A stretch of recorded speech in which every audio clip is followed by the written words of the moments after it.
his 4th championship, or is it down to the other man to stop him? We will find out, Nathanius. Here we go! It all starts here, ladies and gentlemen, with our Protoss player, the underdog in the bottom left. Playing for Team Alien Invasion, it is Patience!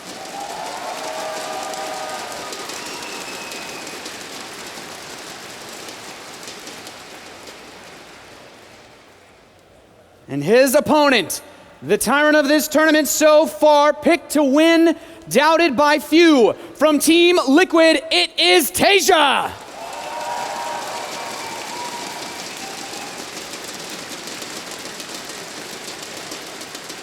And of course, there is so much on the line for these players. A share of $25,000. There are 4,000 World Championship points up for grab. Of course, this being a global event within the World Championship Series. And of course, most importantly, who will be the DreamHack champion this year? Who will finish top 4? Because all it's going to take is one win, one best of 3, and you will see yourself at DreamHack Winter once again here in Jönköping for the Grand Finals of 2014.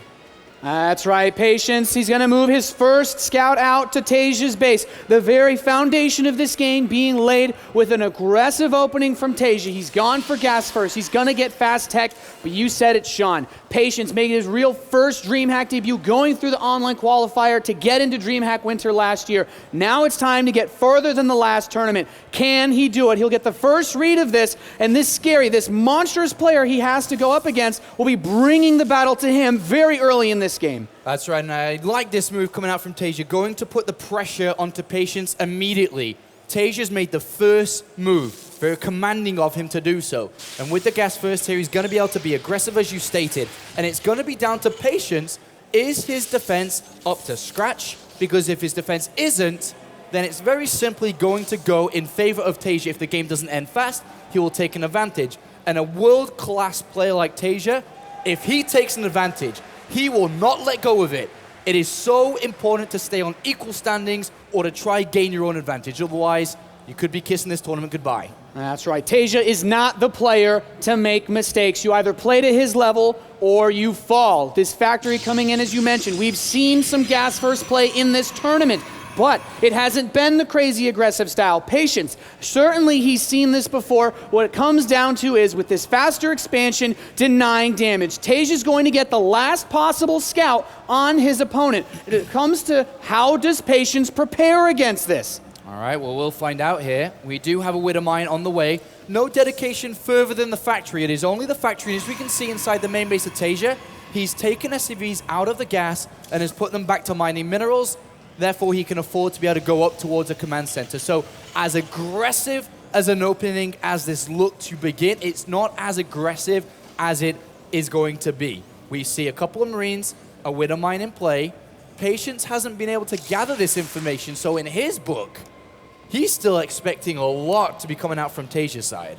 And I said we saw something similar earlier. This even looks more like that now from Yoda's series against Hero. Patience, Mothership Core will try to deny this SCV scout, but he'll spot the Nexus. He knows that Patience is going to expand. Patience has a robotics facility. He knows Widow Mines. Very good if he can get them close to his base without detection. That's what this gas first build lets you do. So he needs to get observers out.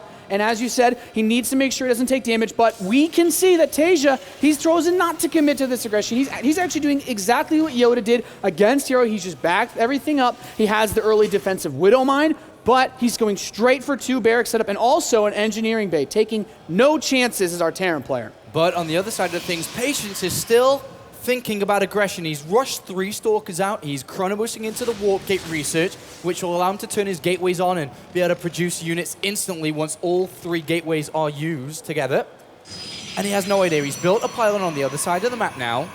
Whether he depends, I mean, 1 on C's here is actually going to be quite important. The probe moves in and sees a defensive Widow Mine. So already things are starting to change in the vision of Patience. He's like, well, this was an aggressive opening. That was an aggressive unit that could have been attacking me, but it was on the other side of the map. You switched. And in the next few moments, Patience is going to start feeling a lot more comfortable. This attack, when you go for something like a fast medevac, hits around 6 minutes. He knows, okay, if he's not coming now, maybe he's backed off. So Chrono Boost goes into the Nexus. He wants to just get his probes going. He knows he has the faster expansion. He didn't see the command center of TaeJa, but we can see TaeJa just going into a much more standard setup out of this. So this game will slow down in terms of the pace that it started off with. And Patience has walked in some units on this right-hand side. He's got quite a few Stalkers, 7 in total, but there is 1 Widow Mine, there is quite a few Marines, and of course the bunker can be repaired here. So Patience is just putting a bit of indirect pressure back onto TaeJa because he's not really going to be able to commit anything to this. But TaeJa, of course, may need to pull SCVs off. On the other side of the map, though, TaeJa squeezed in a Hellion to get some scouting information. This Hellion is very nice. Patience in DreamHack Winter last year had a lot of success with builds based around Blink on maps like this. We know there's no Twilight Council, but TaeJa, to make sure that that isn't a threat, gets the Hellion in, and he doesn't have a second bunker. He's not particularly vulnerable, but if he was being attacked with something like this, it could get a bit hairy. Patience, with the Observer that he had there, an invisible unit, of course, has gone inside the main base of his opponent and has seen everything. He's seen the double barracks, he's seen the timing of the starport when it's about to finish, so he knows when medivacs are going to come out, and when they come out is the time that TaeJa is going to start to move out, as we see here. So Patience's time is no longer meant to be on the other side of the map. Stim pack is now completed. So, of course, if Patience sticks around, he's going to lose all those Stalkers. They're going to be key in defending against TaeJa's aggression now because he's the one that can start to move around. And, TaeJa looking for a bit of a trap on those Stalkers, as mentioned.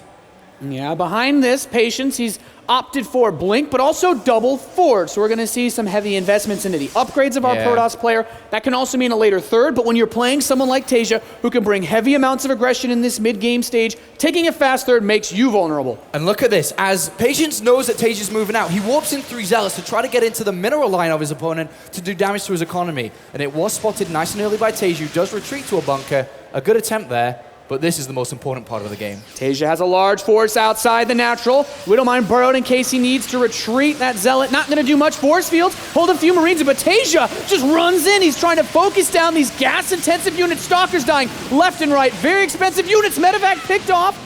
You know, Patience, he loses a good amount of his gas-intensive units, but he takes out most of the Marines as well. Yeah, I'd say that was kind of even. If TaeJa had gotten away with those units in the Medivac, I would have favored TaeJa there, but because he lost that and we saw Patience lose a couple of units as well, I'd say that trade was kind of even between the both of them. So the game continues on from this point. We have Colossus now being made. Double upgrades is huge in this game.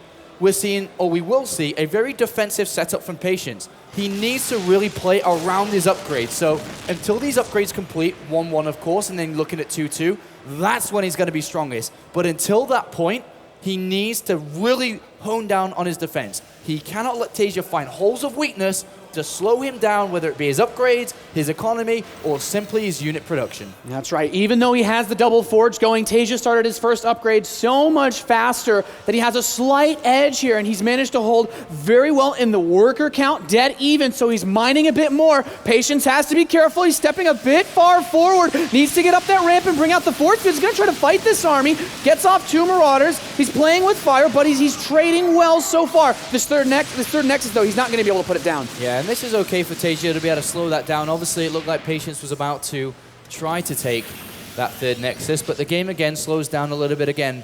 We have TaeJa, third command center down, and Patience does see this. He knows that he needs to throw down his own Nexus. If he doesn't, he will start to fall behind in the economy war between both of them. And it does get planted down. And the question now comes in.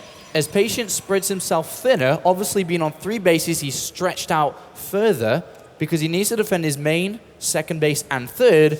Is this an opportunity for TaeJa to look at some weakness to find some holes? I think so. Apollo +1 is done. Both upgrades, it's just finished for Patience as well. +2, though, starting at a nice time. These Colossi stepping out. He's trying to push this army back. A supply depot was placed to spot any Zealot run-bys, but we already have a good number of Vikings. And with the Stalkers that were lost earlier, they're expensive to replace. It gives these Vikings a bit more room to play with in this fight. Picks off the Observer as well, but I want to point out again, this third base for TaeJa is quite nice. He's ahead on workers against the Protoss, and with his mules, that gives him a very powerful economy to pump out endless torrents of bio.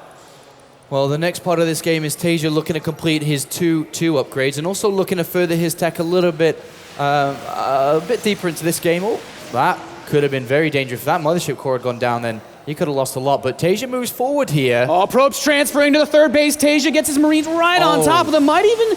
Well, he's not going to run into the third for the Nexus, but I feel like he's done more than enough damage there. Just 48 probes to 66 SCVs. 2-2 is on the way for Patience, but he's really not that much further ahead than TaeJa. If he wants to try to use his upgrades, I don't think it's going to be a very big window for him. Yeah, this is not looking too good there. He killed 13 probes. You can see on the left-hand side of the screen there was the probes with the red cross. But 13 went down in that transfer. And I like that TaeJa was like, sick life, amazing. I've killed 13 probes and then backs off. And is content with that. A small win, but then it obviously is going to escalate the longer this game goes on because of how well TaeJa set up with his economy. And we see some Stalkers on the high ground just poking at these SCVs. Of course, the nice thing about having that observer there, he knows there's not many defenses, but the Stalkers do get caught. He tries to blink down to the mineral. He's making the most of this guy, but he should not be able to escape. No, he's got 3 workers for 2 Stalkers there. I think that's okay. And he's also got these Stalkers in the middle as well. But may look to come around. But the next part now is TaeJa's at a very decent army supply. If he moves across very shortly, he's going to be looking to take a very good fight. Look at that, 106 army supply to 78. We do have 2-2 about to complete, and these Stalkers are a bit of a distraction, but the problem is they also need to be a part of this fight because they need to be able to stop the Vikings from getting towards the Colossus. They need to rejoin with the main army of Patience. You know, there's a lot of Colossi, not a crazy amount, but these Stalkers are not in position, losing a few of them as they chase. He's got only just about 8 to 10 Vikings. There's so many Colossi here. Now with the Stalkers, if he takes out all this anti-air, there's a lot of splash damage for Patience. Force fields look solid. He's routed TaeJa so far. Hey, he actually gets rid of all the Vikings there. TaeJa looks for plan B, which is to go towards the main base with a double medivac drop, or so he puts it down there to get rid of the pylon, but that could have been a lot worse for Patience. He's still behind in supply. As TaeJa's economy's gone untouched, he's very aggressive here, very control-centric Patience, and the Viking count started to rise up again. He's building 4 at a time. He has 2 starports. He's also going into Ghosts. Both players getting their +3 upgrades, so neither of them looking to go fully committed to an attack before they get the rest of their upgrades set together. And Patience, he did a really good job of holding his Colossus count together. That's one of those situations where you're caught without your anti-air. You can lose very fast. But now we're seeing the next evolution in his army composition. The Templar Archives is coming in. He'll have Psionic Storm. He can get those clumps, and it requires TaeJa to micro these Ghosts to control them perfectly to take these engagements. Patience definitely playing from a behind position in this game. TaeJa is currently leading, but if we see those 3-3 upgrades complete, which we see in the production tab for Patience, if he can get towards the Templar Archives, if he can get towards Storm, that is the ultimate army that he was wanting to create. He has to protect his Colossus here. These are the damage output. These are the units that can kill the bio. The Stalkers are important, but with Ghost coming into the mix, and look how big this army is for TaeJa. He's going to launch an attack soon before Patience is where he really wants to be. He moves forward with Stalkers and does pick off 1 Viking, but TaeJa scans. He's happy to see that. Yeah, the first Templar being warped in. Of course, Storm is quite a ways away, hasn't even started yet, so he needs to take an engagement with perfect control against these Vikings. TaeJa running in. His army's not all able to fire at once. The Colossus getting lots of splash damage in. 2, 3, 4 of them fighting quite well. Only 2 Colossi remain, though. TaeJa continuing to press in. He's got a 50 supply lead. All of the Colossi are dead. The Archons have fallen. It's just Stalkers. Vikings are going to land, and TaeJa looking to take game 1. He's pushing towards that third base. Patience will not have his 3-3 upgrades. He has no splash damage, and will tap out game 1 to TaeJa. GG. And TaeJa goes 11-0 in this tournament now, still undefeated, and looked absolutely great there. Patience didn't look too shabby himself, though, put up a good fight, but you can see small differences between the both of them that does eventually give TaeJa the edge to take map number 1 in this best of 3. Yeah, it was cool the way that the openings panned out. I felt that despite TaeJa opening up with what usually leads to a very aggressive build, Patience did not overcommit to it. We saw a hero against Yoda, almost try to kill him on 1 base to respond to it, to try to hard counter it. and his response was good. Patience was able to get to that mid-game stage, but TaeJa just taking a couple of really nice steps, trading away his Marines for those gas-intensive Stalkers, the Sentries, and the Photon Overcharge while delaying that third base. It was just good control of the game by TaeJa, and for Patience, when you get those spawns, you don't want to be that close to TaeJa. All right, well, this is game 1 of a potential 3 here between these two players. We'll be jumping into map number 2 in a couple of seconds to see if TaeJa can continue his dominance or if Patience can find a way to really drag himself back into this one and land the first blow to TaeJa in this tournament, who continues on undefeated so far. But I liked what we saw from Patience. He put up a fight, he didn't keel over immediately and just die to TaeJa like everybody else has seemed to do so far. So maybe he has something up his sleeves coming into this next game. Yeah, and he showed a bit of brazen play, right? He moved a lot of Stalkers out onto the map. He was trying to bring harass at multiple points, and at a certain degree, that becomes a bit much. He didn't have his Stalkers when TaeJa tried to press the natural. He got a lot of his forces there, but that's all over. It's time for game 2. He has to get another fresh moment, get ready to play for this wonderful crowd you guys can see here in Jönköping, Sweden. As always, you guys come for the show, and we're going to have a lot of fun over these next couple of hours, and we will find out within the next 6 to 8 hours or so, however long this is going to take, we will find out who is going to be the DreamHack Summer Champion, who is going to fail at opening the champagne bottle. That's right. I think Mana could do it if he made it. We got the Miracle Run. Who knows? Jaedong. He's got a fair All right, amount I'm of going to tell you experience. right now, Jaedong knows how to open a bottle of champagne, Nathanius. I'm going to tell you, I'm pretty sure he does. I wasn't at Home Story Cup. I'll take your word for it. This guy can definitely open bottles. All right, so we are seconds away from beginning this now. Do you think Patience can turn this around? Do you think he can take a map away from TaeJa?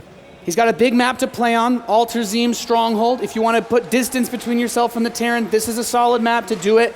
Maybe some greedy play. I still like TaeJa. He's the player that I've been following since the beginning of this tournament to go through, and Patience needs a miracle. All right, well, it's a good map for him to play on. The next map is going to be Altazim Stronghold, the largest map that we have in the map pool. This is a map that Protoss players favor. It's large, it's more difficult for the Terran player, as we saw in the previous game, to be aggressive, to be pushing the third base, to be pushing the opportunities before the upgrades and technology complete from the Protoss. So maybe this is the map that he can land that strike, to land that blow, to finally start to look at maybe defeating a player that a lot of people are just expecting to take this. And he's got another chance here, guys. It's a best of 3. If he drops this, he's out. And you can see him here in the top right, playing for Alien Invasion, our Protoss player, Patience.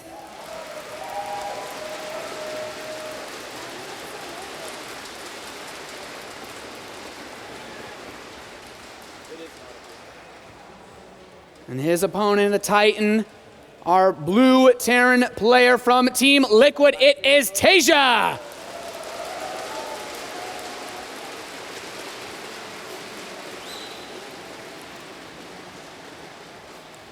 Okie dokie. Time for map number 2 now.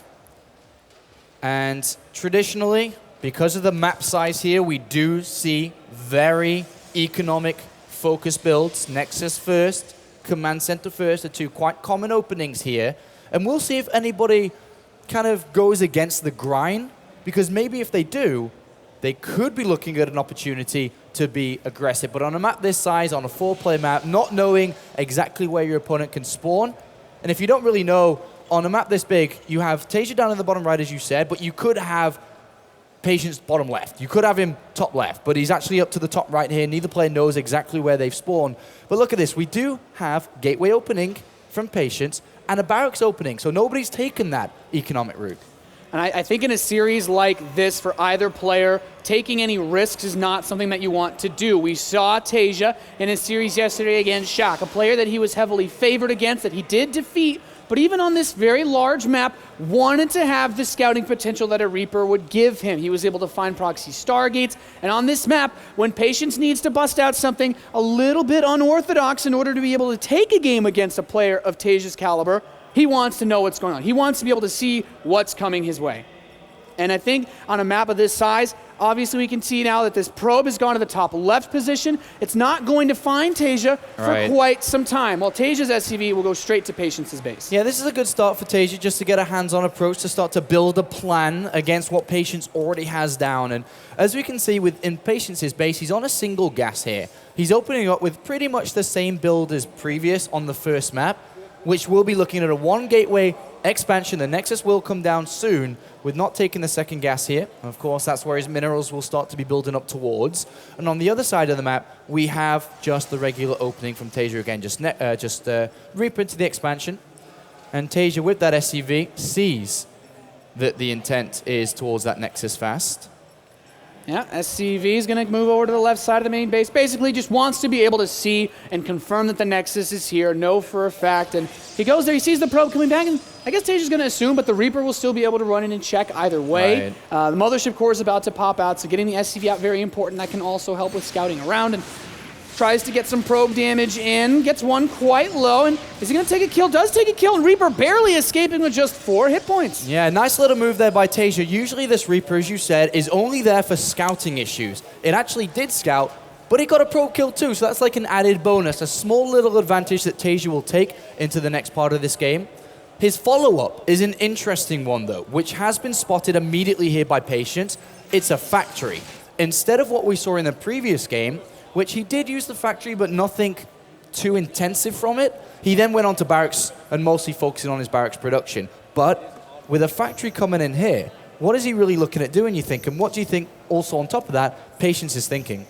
Factory builds are just generally fear-inspiring for Protoss players. You have to worry about medevacs coming in, widow mines getting to your workers, and all sorts of craziness. This Reaper does find a probe in the bottom left. Now, we can see that there's nothing been planted in this area, but there's a Stargate in production for Patience. So whatever he does, he wants to follow it up with a potential Oracle. And, you know, this build for TaeJa, as good as it can be aggressively, getting a widow mine out can also shut down an Oracle very well as well. And as good as it was for this Reaper to find the probe, he's also not doing his main job in this game, which is scouting. And he doesn't know about the fact that we have an Oracle on the way here. So he may get blindsided by this. We see the Mothership Core, which is usually used in a defensive manner, of course, because it has the photon overcharge available. And if the Reaper was there, maybe he needed that to help out against the Reaper. But he goes down, sees no turret, of course, does get into the SCV line, but a good scan from TaeJa, as we see. He spots the Stargate immediately.